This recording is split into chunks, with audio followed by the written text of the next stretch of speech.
भाई वो सीन जो है ना आपस का जो भी होता है, मेरी आपी की सौतन और मेरी आपी के ही हस्बैंड के दरमियान, वो रिकॉर्ड नहीं करते।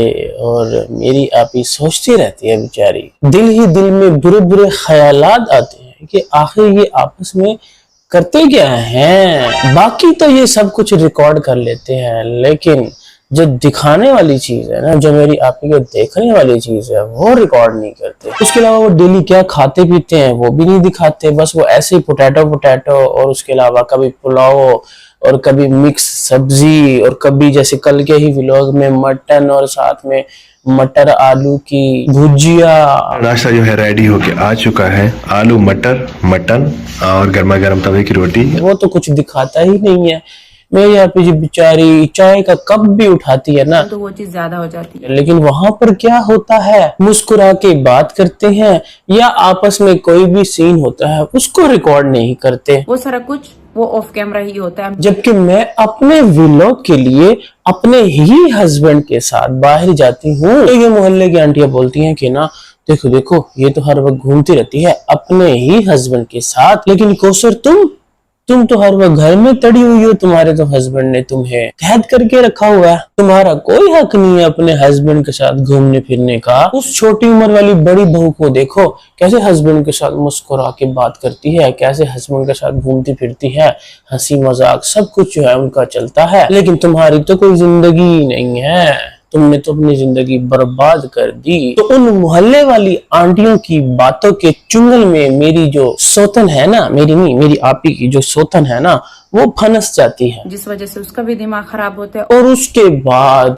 फिर वो जो है ना गुस्से वाली वीडियोस भी बनाती हैं, जो कि मेरी आपी अपनी आंखों से खुद देखती हैं और अपनी ही मुंह जबानी बताती हैं कि मुझे मेरी सौतन ना इतना बुरा भला बोलती है, ऐसे मुंह चढ़ चढ़ के गंदी जबान यूज करती है, लेकिन मेरा हस्बैंड उसको रिकॉर्ड कर लेता है।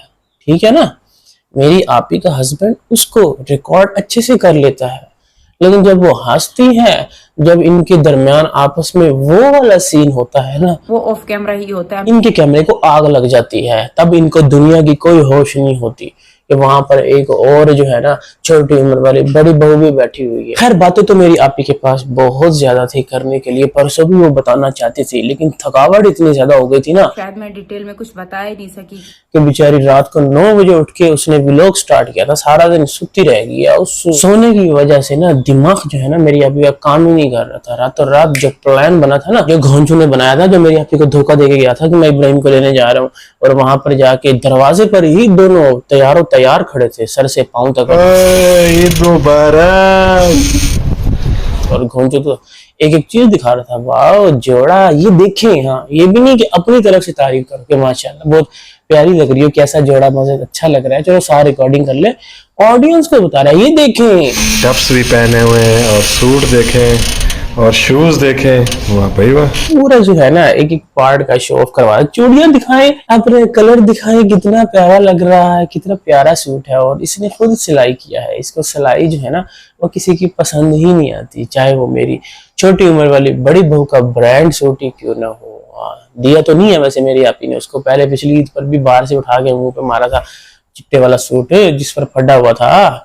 मैंने रेड पहन लिया, और मेरी सौतन को जब पता चला कि मेरे हस्बैंड का पसंदीदा कलर रेड है, तो फिर जो है ना वहां पर कौसर ने इतनी बातें सुनाई, गालियां बददुआएं झोलियां उठा उठा के जो है ना पिट पलूते निकाल के गई है। तो उस वक्त तो मेरी आपी को पता ही नहीं था कि क्या भूचाल आने वाला है मेरे दरवाजे पे, मेरे घर पे अचानक से कौन टपकने वाला है। मेरा हस्बैंड तो सिर्फ ना बच्चे को लेने गया था, और वो किस मकसद से आई थी, जिसका टाइटल लगाया गया था ना कि कौसर किस मकसद से आई थी, हम तो वो मकसद ही तलाश करते लगे, लेकिन खुद भी यही बोल रही थी कि मुझे नहीं पता कि किस मकसद से आई थी। वो किस मकसद से आई है क्या है वो मुझे नहीं पता, लेकिन हाँ मैं इतना बता दूं कि जिस वक्त वो आई थी ना, मैं किचन में ना अपनी बाजू दिखा रही थी, अपनी वो एलर्जी जो हो गई थी ना, जो मैंने ब्लीच करवाई थी, तो मैं उसके बारे में बता रही थी कि ऊपर से मेरा बंदा आया और आके बोला कि ना तुम्हारी सौतन आ गई है। मैंने ना ब्लीच करा लिया था, इसकी वजह से ना ये सारी मुझे एलर्जी हो गई। एक बार फिर से पहाड़ तोड़ दिया मेरी आपी के सर पे।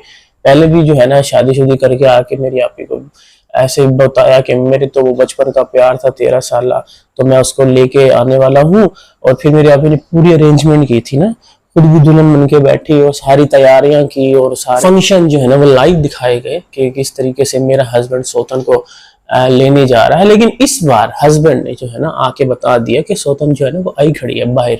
तो फिर मेरी अम्मी ने बोला कि बेटा ईद का दिन है, तुमने ना अपने गुस्से को कंट्रोल करना है, ठीक है ना, कोई गुस्सा नहीं करना, तुमने अब कोई लड़ाइयां वगैरह वाला सीन नहीं करना, चुप करके आके ना बड़ी उम्र वाली छोटी बहू से मिलो। और फिर उसके बाद मेरी आप भी का क्या कसूर, क्या करूं मैं मर जाऊं?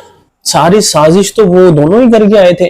पहले वो बंदा उसको जबरदस्ती उठा के ले आया, जब वो पहुंचा तो वो तैयार तो ऐसे खड़ी थी जैसे कहीं उसने मेके मुके जाना था, लेकिन उसका बंदा जो है वो उठा के ले आया अपनी फर्स्ट वाइफ के पास। और फिर यहाँ पर आकर भी मेरी आपी ने वेलकम नहीं किया। हाँ ये बात है, ना वेलकम किया ना सी ऑफ किया। हाँ कौसर और इब्राहिम को लेने के बाद मैं वापस घर आ जाऊं, खुद ही आई है, खुद ही गई है। मेरी आपी ने बस अंदर से सीरियस होके ना व्लॉग भी नहीं बनाना था, कुछ भी नहीं करना था, ना टाइटल लगाना था, ना थंबनेल लगाना था, इग्नोर करना था ना, इतना लाइफ टाइम का इग्नोर करना था। लेकिन उसमें भी मेरी आपी बोल रही है कि हाँ हमने सोचा था, मैंने नहीं, हमने सोचा था कि ना अब हम एक दूसरे को हमेशा के लिए इग्नोर करेंगे, कभी एक दूसरे की शक्ल तक नहीं तकेंगे। हमने यही सोच लिया था कि हम कभी एक दूसरे को नहीं मिलेंगे, कभी। हाँ अलबत्ता शादी अगर किसी की होगी ना साल 2 साल बाद, तो फिर एक दूसरे को देख लेंगे, वहां पर अगर हम पाए गए तो फिर हम एक दूसरे को देख लेंगे। वैसे ये समझ नहीं आई कि बंदा तो तुम दोनों का एक ही है और तुम दोनों की लड़ाइयां चल रही हैं, तो एक ही शादी पे वो दोनों को क्यों लेके जाएगा और तुम दोनों क्या तैयार हो जाओगी। खासतौर पे मेरी आपी जी जो छोटी उम्र वाली बड़ी बहू है उसने ही लाइफ टाइम इग्नोर किया हुआ है ना, तो अगर वो वहां पर शादी पर जा रही होगी अपने ही बंदे के साथ, तो मेरी आपी क्यों जाएगी उस वाली शादी पर, या ये जाएगी तो वो क्यों जाएगी, क्योंकि दोनों के तो फड्डे चल रहे हैं। लेकिन मेरी आपी का कहना था कि अगर हम वहां पर एक दूसरे के आमना सामना हो गया तो फिर हम एक दूसरे जफ्फियां पप्पियां जो है ना वो फिर से कर लेंगे। जैसे ईद वाले दिन तो मेरी आपी को वैसे बिल्कुल भी पता नहीं था, ये सारी साजिश थी इन दोनों की।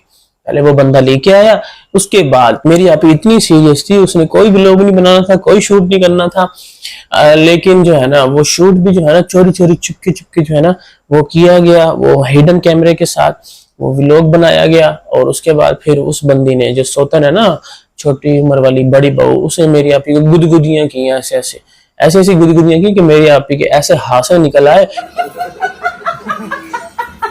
और उसके बाद मेरी आपी को पता ही नहीं चला, वो बेचारी इतनी थकावट में थी उसको एडिट करना ही भूल गया कि वो जो मैंने ठट्टे मारे थे ना हंस हंस के सौतन के साथ, जिस तरह बाद में हम करते हैं ना कि किसी के साथ आंखों ही आंखों में या झूठ मूठ की कोई कहानी सुनाओ और वो बंदा पागल बन जाए, फिर हम बाद में कहते हैं हाँ बड़ा मजा आया यार, क्या एंजॉय किया हमने, वो तो बेचारा इतना बोला था। तो ये आवाम को बेवकूफ बनाने के बाद ये इस तरह मिले हैं और ठट्टे मारे हैं। और बाद में कह रही थी कि मुझे इतनी थकावट हो गई थी कि कल जो बातें है ना मैं क्लियर करना भूल गई हूँ, तो आज मैं आपसे क्लियर कर दूं कि मेरी तरफ से मैं तो अल्लाह मियाँ से भी यही दुआएं मांगती थी कि अल्लाह मियाँ इस बंदी को कभी मेरे सामने मत ला, मैं देखूंगी इसकी शक्ल ना मेरे बच्चे देखेंगे, बस हस्बैंड जो है ना वो शक्ल देख लेगा। हाँ क्योंकि उसके अलावा तो मुझे कुछ पता नहीं है, वो जो सीन करते हैं वो ऑफ कैमरा ही होता है। मेरा दिल जो करेगा ना मैं वो करूंगी। हाँ लेकिन उस तरफ वो जो बंदा जो उसका हस्बैंड जो है मेरी आपी का जो हस्बैंड है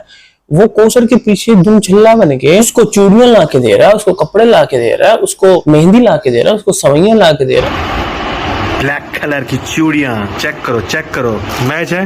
ओहो उसके पीछे कैमरा ले लेके घूमता है कि एक आधी लाइन वो बोल दे जिसका वो टाइटल और थंबनेल लगा दे, और उसके बाद फिर उसकी छोटी से छोटी चीज रिकॉर्ड करता है, चाहे उसमें हंस रही है चाहे वो बोल रही है या मेरी आपी को झूठा बोल रही है, लेकिन मेरी आपी को फिर भी तसल्ली नहीं हो रही। वो कह रही है कि वो तो कुछ दिखाते ही नहीं है, क्या खाते हैं क्या पीते हैं, और ना वो वाला सीन रिकॉर्ड नहीं करते, वो वाला सीन मेरी आपी को देखना है किसी तरीके से, वो वाला सीन जो है ना वो हमें भी देखना। हाँ हमें नहीं पता। मेरे महबूब समझिए जरा मौके की नजाकत के खरीदी नहीं जा